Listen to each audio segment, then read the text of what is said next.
Should we go talk about our World Series prediction? Before you get to that, I think there is one shred of good news. If any are if our predictions for our teams come true this year, we will be talking about playoff baseball on this podcast Oh my God. versus the most miserable year in podcast history last year. Like That was maybe that's why we're picking the way we are. I don't know, but I want to turn the mojo of this podcast around. And if things come to fruition with our teams at minimum here, it's going to be a lot more fun on this podcast this year. just imagine if we were doing a podcast in 2016 with the Cubs Giants series, like one of the most emotional, crazy series. Ugh. Two ridiculous games to end that series. I think we'd have to do a daily podcast. Actually, we'd have to go after every game or during every game if we're facing each other. That might get ugly, actually. But yeah, the content possibilities are limitless compared to what we've experienced so far in the 5 years we've been doing this podcast. Our playoff uh, coverage has been minimal because we're not very interested in who's been in it. But can you imagine? So yeah, we're rooting for content. We're rooting for with our hearts, but we're also rooting for content because that would be so much goddamn fun. So I like it. Maybe that's what our underlying unconscious decision making has been with these picks. But well, I'm going to be boring as fuck, but I think everyone has predicted the Braves over the Baltimore Orioles in 6 games in my World Series. What do you got? I got the San Francisco Giants over the Baltimore Orioles in 5 games. Wow, 5. All right. Well, that'd be good for podcast content. I guess I'd root for that if anyone's gonna win it. I don't know if I want to root for the Giants though, but it'd be nice to see you happy about baseball again. So well, I'm pretty jacked up for the season. Look, I'm wearing a Giants hat tonight. Did you notice that? I noticed. Yeah, I'm all in. I'll root for my friend over there. I'm all in. Not root for the Giants, but I'll root for my baseball loving buddy over there. I'm all in. All right. Take it easy. MVPs. All right. I've got Adley Rutschman from the Baltimore Orioles. I think he's a strong MVP candidate. I've got Ronald Acuna Jr. I think I spilled the beans earlier to go back-to-back NL MVPs. I've got both those teams in the World Series, so I thought there was some logic there. Adley Rutschman and Ronald Acuna Jr. are your MVPs. I'm going homers on MVPs. I'm going Luis Robert. Now that the deck has been cleared with Ohtani leaving the AL, Robert was definitely played an MVP season last year, but was overshadowed definitely by Shohei Ohtani, who was probably betting on himself during those games. Which, is that illegal if you bet on yourself? I don't know. We'll find out maybe. The question is, when you don't bet for yourself, what message does that send to everyone who knows your betting patterns? Exactly. That was the Pete Rose that's the Pete Rose argument that people fucking never understood. Like, well, if he bet on himself, then he can't be bad. What? Sorry, you just set me off again because this is a very old rant, but it just still drives me crazy how naive people are. But go ahead. Sorry. And then NL MVP. This is a reach. It's a reach pick. But I think he's going to do it. I think he's going to bring there's going to be a lot of splashes in San Francisco. Jorge Soler is the NL MVP. I love that. That's great. Everything's coming up Giants in the NL. Yeah, you knew that was not going to coincide with my pick. So that's a brilliant pick right there. I like that.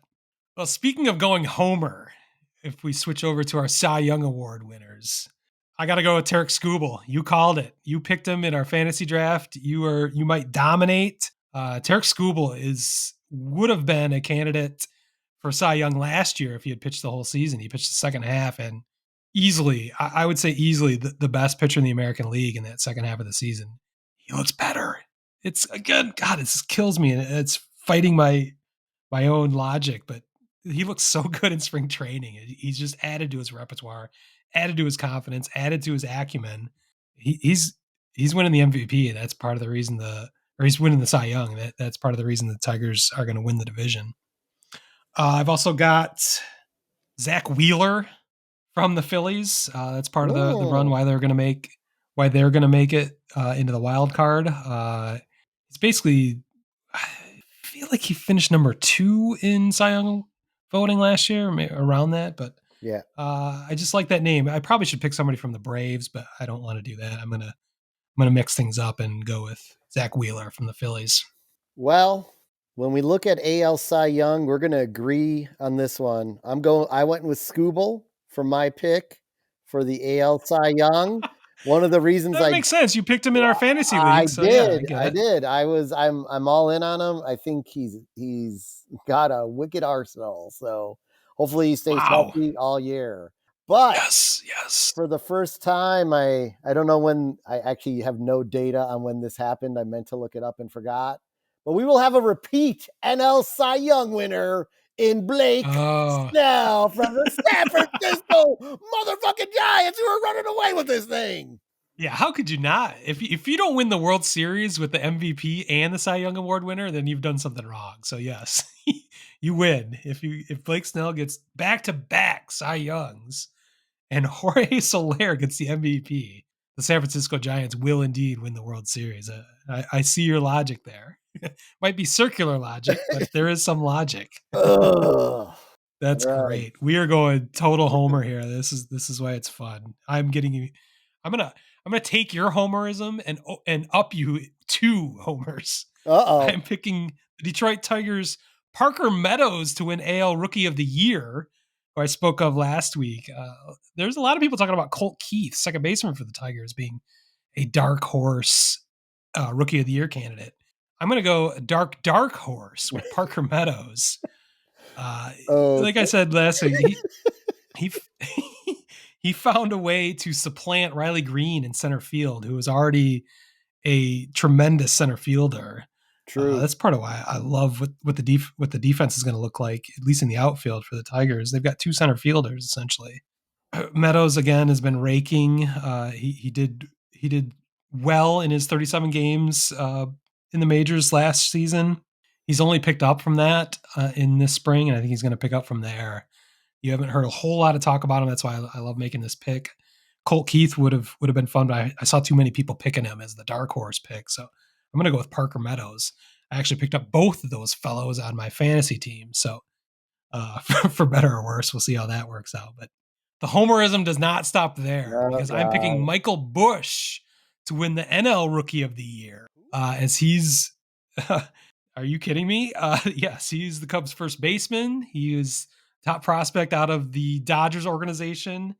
The main reason I'm going to pick him as Rookie of the Year is I think he's ready to produce on the major league level, but he's also going to be like the oldest Rookie of the Year candidate because he is 26. He just comes in under the wire to be a Rookie of the Year candidate. So I think his age and relative experience is going to make him the Rookie of the Year and help carry the Cubs to a NL Central Division title.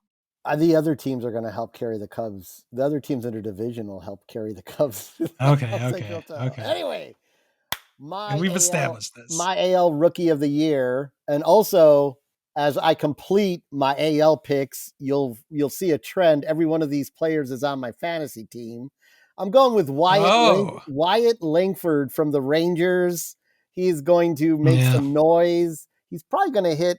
I'm gonna toss him in about 22 dingers there. 22 dingers for Langford. That's a that's another guy you picked on in our fantasy league about 1 round before I was going to grab him. I've seen his names on a lot of breakout Rookie of the Year lists, and I think that's a very very wise pick there. I think you're onto something there. And just to complete the sweep in the NL for Rookie of the Year, Kyle Harrison, who is going to win 15 games for the Oh, Giants, is going to win Rookie of the Year. Giants, Giants, Giants, Giants. we brought him up briefly last week or the week before. I just remember Keith Law wrote him in as potential 200 strikeout guy as a rookie. If he gets to those levels, 15 wins and 200 strikeouts, yeah, he's going to be right there for Rookie of the Year. I like that. The Giants are back, baby. Watch out. Yeah, you did the Homer sweep right there. Yeah, we got a lot of homers in there, and I picked my teams to win the division. You picked the Giants to win your division. Yeah, this is the Homer, definitely the Homer NostraDumbAss picks this year. But hey, they're all meaningless. That's That right. was fun. That's what it's all about. So we will of course hold ourselves accountable after the season is over, as we did this past October. Much to our own laughter, how bad our picks were that year. Somehow I think these are great picks. I think these are fantastic picks. I I'll think that have every year, of course. I'll have So my Giants replica World Series trophy right next to me when we do the post show. It'll all be right, great. we'll see. I'll look forward to that then.